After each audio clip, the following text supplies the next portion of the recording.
두 가지 충격, 두 가지 원인, 하나의 결과.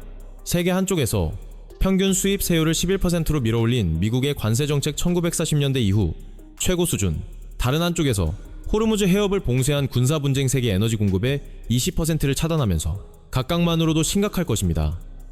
함께라면 세계 경제가 한 번도 직면한 적 없는 상황입니다. 국제통화기금은 이 순간에 이름을 붙였습니다. 2026년 4월 전망을 이렇게 불렀습니다. 전쟁의 그늘 속 세계 경제, 앞으로의 도전이 아닙니다. 역풍이 아닙니다. 전쟁의 그늘. 그 보고서에서 IMF는 2026년 말까지 세계 경제가 어떤 모습일지 세 가지 시나리오를 제시했습니다. 가장 낙관적인 시나리오에서 글로벌 성장률 3.1%, 중간 시나리오에서 2.5%, 최악의 시나리오에서 2%. 그 숫자에는 맥락이 필요합니다. 왜냐하면 2% 글로벌 성장은 둔화가 아닙니다. 임계값입니다. 국제통화기금은 명시적으로 밝혔습니다. 2% 이하의 성장은 역사적으로 심각한 글로벌 경기 침체 기간과 연관되어 있다고. 세계가 2% 성장한 마지막 시기 2020년. 코로나19 팬데믹. 세계 경제가 사실상 멈춘 그때의 원인은 바이러스였습니다. 지금의 원인은 정책, 그리고 지리, 그리고 전쟁. 이것은 시그널 사이퍼 랩입니다. 그리고 오늘 우리는 이중 충격 아래 세계의 돈과 수학을 따라갑니다. 이 순간이 왜 다른지 이해하려면 이중 충격이 실제로 무엇을 의미하는지 이해해야 합니다. 단일 경제 충격. 예를 들어 유가 상승은 고통스럽습니다. 그러나 세계 경제는 이전의 단일 충격을 흡수한 적이 있습니다. 적응합니다. 대체합니다. 대안적인 공급자를 찾습니다. 경로를 변경합니다. 이중 충격의 문제는 이러한 적응 메커니즘이 서로 충돌하기 시작한다는 것입니다. 에너지 가격이 오를 때 더 저렴한 대안을 찾고 싶습니다. 그러나 관세는 그 대안들도 더 비싸게 만들었습니다. 무역 장벽이 높아질 때 로컬에서 조달하고 싶습니다. 그러나 로컬 에너지도 같은 가격 압박에 노출됩니다. 결과는 이 더하기 2가 아닙니다. 결과는 더 큰 무언가입니다. 경제학자들은 이것을 승수 효과라고 부릅니다. 두 가지 충격이 상호작용하며 서로를 증폭시킵니다. 어느 하나의 충격만으로 만들어낼 수 있는 것보다 훨씬 나쁜 경제 환경을 만들어냅니다.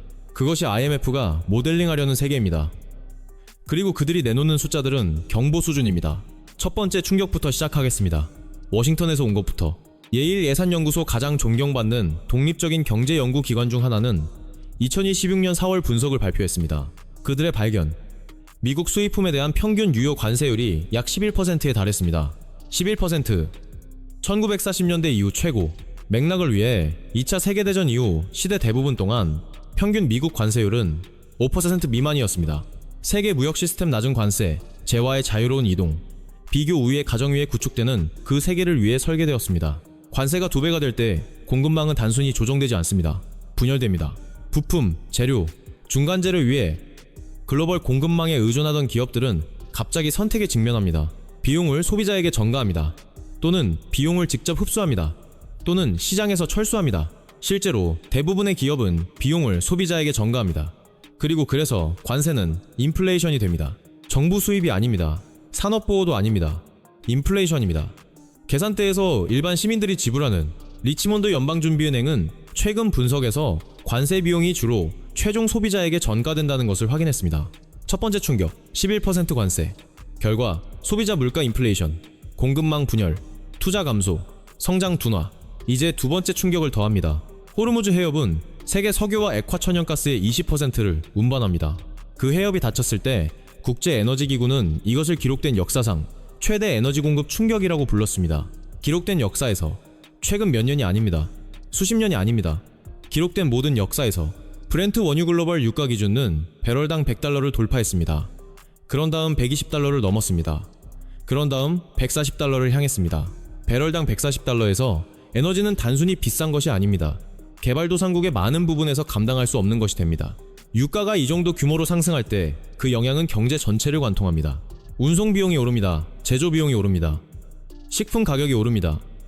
식품은 재배, 운송, 냉장에 에너지가 필요하기 때문입니다. 에너지는 경제의 한 분야가 아닙니다. 에너지는 전체 경제체계의 혈류입니다. 혈류가 방해받을 때 모든 기관이 그것을 느낍니다. 이제 우리는 두 가지 충격이 동시에 진행되고 있습니다. 관세가 무역 측면에서 가격을 올리고 있습니다. 에너지가 공급 측면에서 가격을 올리고 있습니다. 둘 다 같은 방향으로 밀고 있습니다. 동시에. 서로를 상쇄하지 않으면서. 그러나 진짜 위험은 인플레이션만이 아닙니다. 진짜 위험은 인플레이션과 성장 둔화가 동시에 발생할 때 일어나는 것입니다. 경제학자들은 이 상태에 이름을 붙였습니다. 중앙은행가들이 무엇보다 두려워하는 단어, 스태그플레이션, 정체된 성장, 만연한 인플레이션. 동시에 마지막 주요 글로벌 스태그플레이션 사태는 아랍석유 금수 조치로 촉발된 1970년대였습니다. 회복하는 데 10년이 걸렸습니다. 그리고 그 충격은 둘 중 하나일 뿐이었습니다. 둘 다 동시에는 아니었습니다. 스태그플레이션은 단순히 경제적으로 나쁜 것이 아닙니다. 치료하는 것이 거의 불가능하게 만드는 방식으로 특별히 나쁩니다. 이유는 이렇습니다. 인플레이션을 싸우는 표준 도구는 금리를 올리는 것입니다. 높은 금리는 차입을 늦춥니다. 투자를 늦춥니다. 가격을 식힙니다. 그러나 높은 금리는 또한 경제 성장을 늦춥니다. 기업들은 투자하기 위해 차입할 수 없습니다. 소비자들은 지출하기 위해 차입할 수 없습니다. 스태그플레이션 환경에서 인플레이션을 싸우기 위해 금리를 올리면 침체 부분이 더 나빠집니다. 그리고 성장을 자극하기 위해 금리를 인하하면 인플레이션 부분이 더 나빠집니다. 중앙은행들이 갇혔습니다. 상호 배타적이 된 두 가지 의무 사이에서 연방준비제도, 유럽중앙은행, 일본은행 모두 같은 불가능한 방정식에 직면하고 있습니다. 캐피털 이코노믹스 존경받는 것이 연구기관은 2016년을 위해 시장에 반영되어 있던 금리 인하 기대가 대부분 포기되었다고 확인했습니다. 2016년 경제적 압력을 완화하기 위해 예정되어 있던 금리 인하 오지 않습니다. 그리고 그것들이 오지 않는 이유는 정확히 이중 충격이 그것들을 위험하게 만들었기 때문입니다. 벵가드의 경제연구팀은 명확하게 말했습니다. 중앙은행들은 단기적으로 해결 불가능할 수 있는 불편한 균형 행위에 직면해 있다고. 단기적으로 해결 불가능할 수 있다. 주요 투자 기업으로부터. 그것은 위안이 아닙니다. 경고입니다. 이제 누가 지불하는지 살펴보겠습니다. IMF가 이에 대해 매우 구체적이기 때문입니다. 이중 충격의 경제적 영향은 IMF의 말로는 매우 불균등합니다. 신흥시장 경제재정 완충 여력이 제한된 원자재 수입국들은 선진 경제의 거의 2배에 달하는 영향에 직면하고 있습니다. 실제로 그것이 무엇을 의미하는지 생각해 보십시오. 방글라데시, 스리랑카, 파키스탄, 이집트, 나이지리아, 에너지 대부분을 수입하는 나라들, 필수품을 위해 글로벌 무역에 의존하는 나라들. 이 나라들은 이미 압박을 받으며 2016년에 진입했습니다. 인플레이션은 이미 높았습니다. 부채는 이미 높았습니다. 외환 보유고는 이미 얇았습니다. 이중 충격은 그들이 좋은 상태에 있을 때를 찾지 않았습니다. 그들이 벼랑 끝에 있을 때를 찾았습니다. 그리고 이제 밀고 있습니다. 이 나라들에게 2% 글로벌 성장 시나리오는 통계가 아닙니다. 그것은 식량 안보 위기입니다. 그것은 통화 위기입니다. 그것은 정치적 불안입니다. IMF의 숫자는 백분율로 제시됩니다. 그러나 백분율은 사람들을 나타냅니다. 이제 작동 중인 다른 주요 메커니즘으로 돌아가겠습니다. 글로벌 무역 자체의 분열. 80년 동안 글로벌 무역 시스템은 공유된 가정의 집합 위에서 운영되었습니다. 무역이 자유롭게 흐를 것이라는, 관세는 낮게 유지될 것이라는, 분쟁은 보복이 아닌 협상을 통해 해결될 것이라는 그 가정들은 더 이상 작동하지 않습니다. 대신 우리가 보고 있는 것은 무역 분열입니다. 세계 경제가 각자의 공급망, 선호 파트너, 규칙을 가진 지역 블록으로 나뉘는 것. 단독으로는 분열은 비효율적이지만 관리 가능합니다. 예를 들어 냉전 기간 동안 이전에 일어난 적이 있습니다. 그러나 에너지 충격의 맥락에서 분열은 다른 것입니다. 에너지 충격이 무역 분열이 생성하려 했던 효율성 이득을 파괴하기 때문입니다. 에너지가 금지적으로 비싸다면 그 공급망을 운영할 지역, 공급망을 구축할 수 없습니다. 피터슨 국제경제연구소는 현재 상황을 글로벌 생산 네트워크에 대한 구조적 부담이라고 설명했습니다. 구조적인, 순환적이 아닙니다. 일시적이 아닙니다. 구조적입니다. 구조적인 문제는 의미합니다. 갈등이 내일 끝난다 해도, 다음 주에 관세가 제거된다 해도 세계 경제의 생산적 구조에 대한 피해는 지속될 것입니다. 구축하는데 수십 년이 걸린 공급망 붕괴, 발전하는데 수년이 걸린 사업관계 단절, 수십억 달러의 확정 자본을 나타낸 투자계획 취소. 이것들은 무역협정이 서명되는 순간 회복되는 것들이 아닙니다. 이제 두 가지 충격을 함께 가져와 IMF의 숫자가 실제로 무엇을 말하는지 살펴보겠습니다. 참조 시나리오 3.1%. 갈등이 단기적이라고 가정합니다.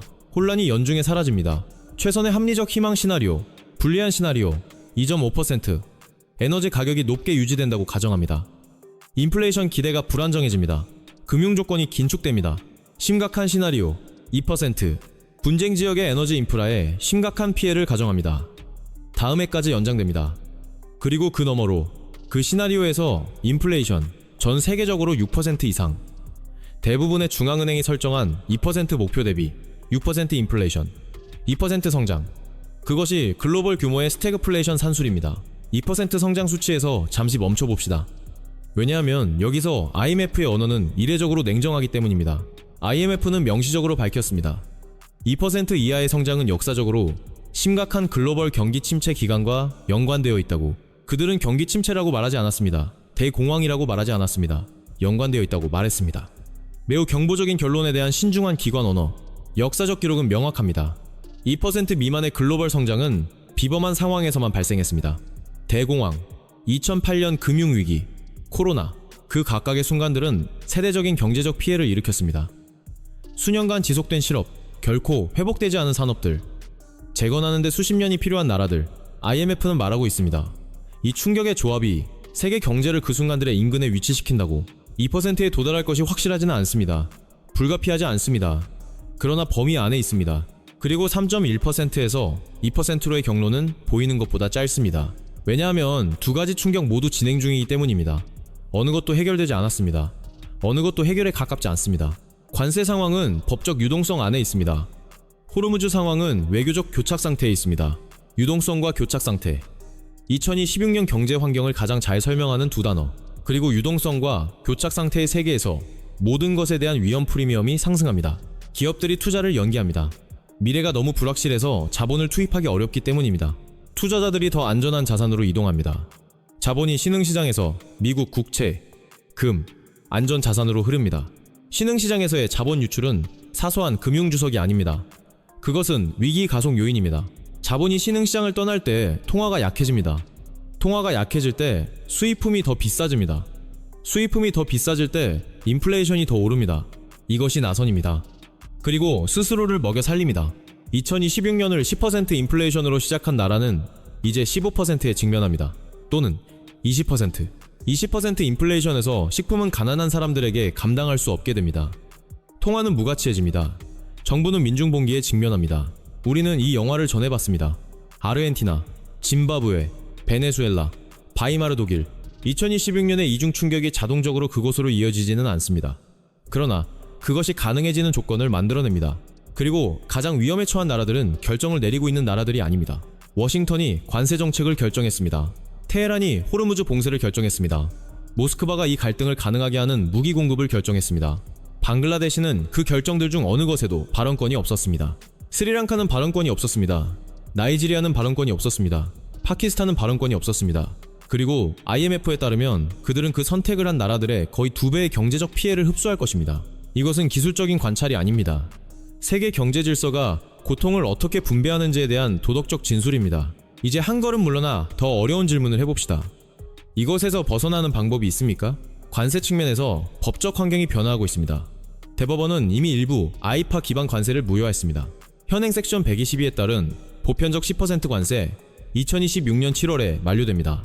만료되고 갱신되지 않는다면 두 가지 충격 중 하나가 줄어듭니다. 그것은 의미 있을 것입니다.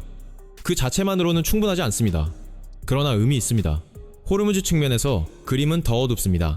외교 협상 우리가 이전 에피소드에서 다뤘듯이 붕괴했습니다. 이란과 미국의 입장은 근본적으로 양립할 수 없습니다. 이란은 자국의 전략적 위치 인정을 원합니다. 미국은 자국의 전략적 위치를 훼손하지 않고는 그것을 허용할 수 없습니다. 그리고 3월 공격으로 피해를 입은 세계 최대 LNG 생산시설인 라스라파는 3~5년의 수리 일정에 직면해 있습니다. 호르무즈가 내일 다시 열린다 해도 에너지 시장 피해는 단기적으로 되돌릴 수 없습니다. 그래서 우리는 다음과 같은 상황이 있습니다. 한 충격은 2026년 중반까지 완화될 수 있습니다.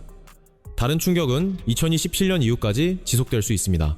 이중 충격에서 회복하려는 세계, 하나의 충격은 잠재적으로 사라지고 하나는 여전히 진행 중 있는 회복하는 세계가 아닙니다. 절뚝거리는 세계입니다. 그리고 절뚝거리는 세계는 여전히 다음 충격에 취약합니다. 우리가 아직 볼 수 없는 충격, 그것이 IMF가 신호를 보내는 더 깊은 위험입니다. 이 두 가지 충격만이 아닙니다. 그러나 다음 충격을 쉽게 흡수할 만큼 너무 많은 피해를 흡수한 세계 경제의 감소된 탄력성. 그렇다면 이 순간의 관찰자로서 우리는 실제로 IMF의 숫자에서 무엇을 얻어야 합니까? 첫째, 3.1%와 2%의 차이는 작지 않습니다. 그것은 어려움을 겪는 세계와 무너지는 세계의 차이를 나타냅니다. 3.1%. 공장이 둔화됩니다. 투자가 망설입니다. 실업률이 올라갑니다. 고통스럽지만 살아남을 수 있습니다. 2%. 정부들이 정당성을 잃습니다. 부채 위기가 연쇄됩니다. 전후 국제 금융 구조가 균열되기 시작합니다. 그 두 결과 사이의 간격은 현재 결정되고 있습니다. 시장에서도 중앙은행에서도 아닌 테헤란과 워싱턴과 호르무즈에서 세계에서 가장 중요한 경제기관인 IMF가 가능한 한명확하게 말했습니다. 현재의 궤적은 지속 불가능합니다. 그러나 중요한 의사결정자들은 경제학자들이 아닙니다. 그들은 정치 지도자들입니다. 그리고 정치 지도자들은 다른 시간표로 운영됩니다. 경제 주기가 아닌 선거 주기. 2년에 걸쳐 전개되는 경제 위기는 6개월에 걸쳐 정치적 비용을 만들어냅니다. 그리고 정치적 해결책은 거의 경제 악화의 속도와 맞지 않습니다. 이것이 IMF가 언어를 예측에서 시나리오로 바꾼 이유입니다. 예측은 단일한 가능한 경로를 암시합니다. 시나리오는 암시합니다. 우리는 진정으로 모릅니다. 우리는 모릅니다. 그것이 수개월의 분석 후 세계 최고 경제기관의 입장입니다. 우리가 아는 것. 결과의 범위는 엄청납니다. 그리고 그 범위의 하한 6% 인플레이션과 함께하는 2% 성장은 세계가 거의 방문한 적 없는 영역입니다. 그리고 그 하한에 도달하는 것은 단지 현재 상태가 계속되기만 하면 됩니다. 더 악화될 필요가 없습니다. 그냥 계속되면 됩니다. 새로운 전쟁이 필요 없습니다. 새로운 관세 충격이 필요 없습니다. 단지 이미 움직이고 있는 것이 계속 움직이는 것. 그것이 2026년 봄 세계가 항해하고 있는 경제입니다. 가상이 아닙니다. 살아있는 궤적입니다. 국제통화기금이 숫자를 발표했습니다. 예일이 관세 분석을 발표했습니다. IEA가 에너지 충격 평가를 발표했습니다. 데이터가 존재합니다. 분석이 존재합니다. 경고가 발령되었습니다. 남은 것은 세계가 불리한 시나리오에서 심각한 시나리오로 이동하기 전에 의사결정자들이 그 데이터에 따라 행동할지에 대한 질문입니다. 2.5%에서 2%로 그 0.5%포인트 부담과 균열의 차이를 나타냅니다. 0.5%. 글로벌 GDP 기준으로 그것은 수조 달러의 경제 활동을 나타냅니다. 수억 명의 사람들이 어려움에서 위기로 이동하는 것. 그것이 재정 완충 여력이 없는 나라에 살 때 글로벌 성장의 0.5%포인트가 의미하는 것입니다. 준비금도 없습니다. 대안도 없습니다. 11% 관세, 닫힌 해협, 세 가지 경제 시나리오, 그리고 숨을 참고 있는 세계. 수학은 완성되었습니다. 문제는 의지입니다.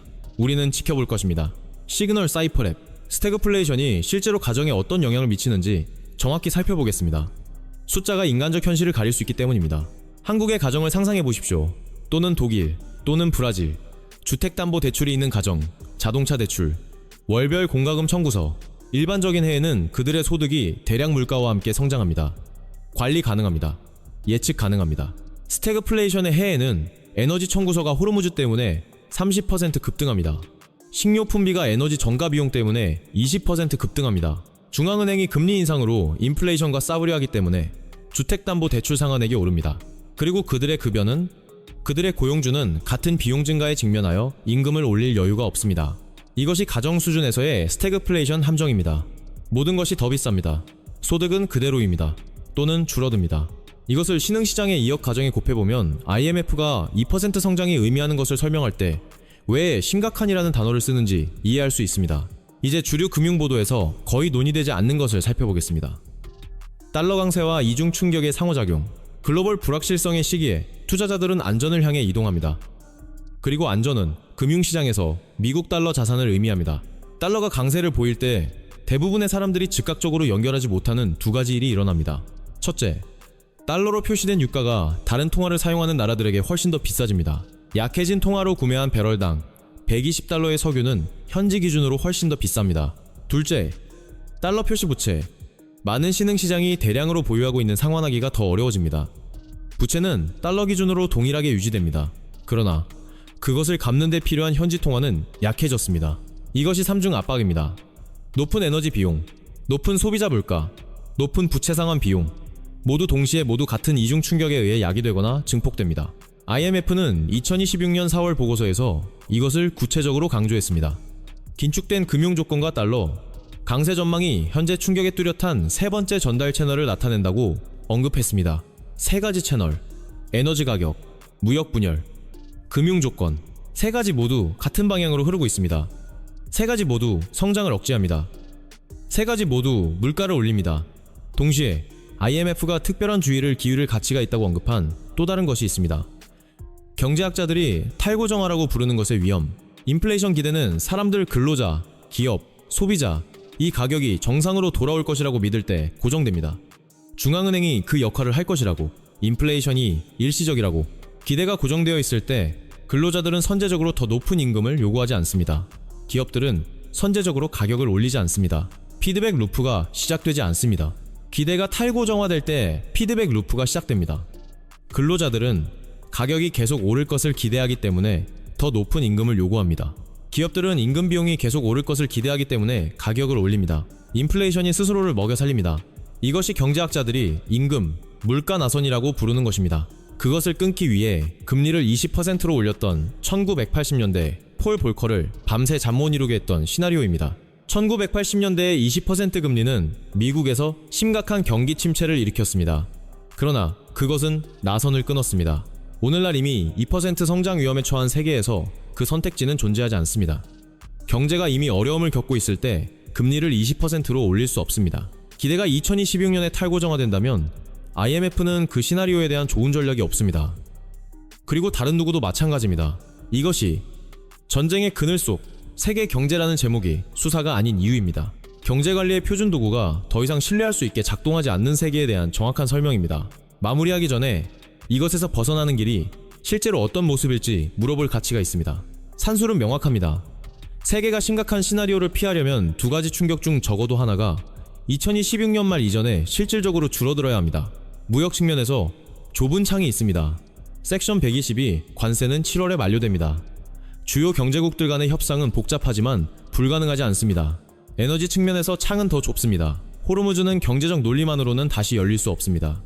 기저에 있는 군사적, 전략적 갈등의 정치적 해결이 필요합니다. 그리고 정치적 해결은 현재의 미이란 관계 상태, 지역 역학, 제3자 개입을 감안할 때 주가 아닌 월 단위로 측정됩니다. 이는 의미합니다. 세계 경제는 적어도 2016년 남은 기간 동안 이중 충격을 흡수해야 할 수 있습니다.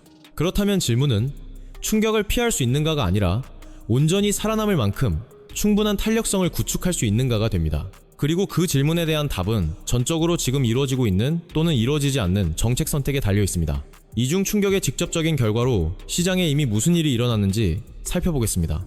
금융 데이터가 헤드라인 숫자가 완전히 포착하지 못하는 이야기를 하기 때문입니다. 글로벌 주식시장은 위험을 극적으로 재평가했습니다. 신흥시장 채권은 스프레드 위험을 보상하기 위해 부과되는 추가 이자율가 2020년 이후 보지 못한 수준으로 확대되었습니다. 스프레드 확대는 더 높은 차입 비용을 의미합니다. 더 높은 차입 비용은 정부가 제한된 수입에 더 많은 부분을 부채 상환에 써야 한다는 것을 의미합니다. 학교를 위한 돈이 줄어듭니다. 병원을 위해서도, 인프라를 위해서도. 이것이 거시경제 충격이 가장 기본적인 수준에서 인간의 비용으로 변환되는 방식입니다. 고용되지 않는 교사, 건설되지 않는 병원, 수리되지 않는 도로. IMF의 2% 시나리오는 추상이 아닙니다. 그것은 수십억으로 곱해진 교사, 병원, 그리고 도로입니다. 마무리하기 전에 언급할 가치가 있는 이 위기에 또 다른 차원이 있습니다. 누가 문제를 만드는가와 누가 그 결과를 물려받는가 사이의 비대칭성, 관세 정책은 워싱턴에서 설정되었습니다. 주요 의도된 수혜자, 미국 근로자들과 국내 산업, 주요 비의도적 피해자, 이제 모든 것에 더 많은 비용을 지불하는 60개국 소비자들. 호르무즈 봉쇄는 전략적 압박 도구로 명령되었습니다. 주요 의도된 효과, 미국과 그 동맹국들에 대한 압박, 실제 피해자, 운송회사들, 에너지 시장, 그리고 에너지 청구서의 50% 증가를 감당할 수 없는 석유 수입국 주민들. 두 가지 결정, 하나는 워싱턴에서, 하나는 테헤란에서, 아크라, 카라치, 다카, 라고스에서 가장 첨예하게 느껴질 파급 효과를 만들어냅니다. 국제통화기금은 시나리오를 모델링할 수 있습니다. 경고를 발령할 수 있습니다. 숫자를 예측할 수 있습니다. 그러나 충격을 만든 정치적 갈등을 해결할 수는 없습니다.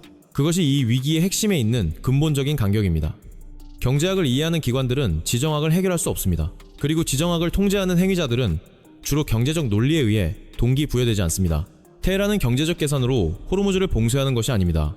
워싱턴은 IMF 성장 전망 때문에 주로 관세를 설정하는 것이 아닙니다. 이것들은 정치적, 군사적 결정들입니다. 정치적, 군사적 행위자들에 의해 이루어진, 그리고 그것이 어떤 경제적 숫자보다도 IMF가 왜 전망을 전쟁의 그늘 속 세계 경제라고 제목 붙였는지 이해하기 위한 가장 중요한 맥락입니다. 경기 침체의 그늘이 아닙니다. 위기의 그늘이 아닙니다. 전쟁의 그늘,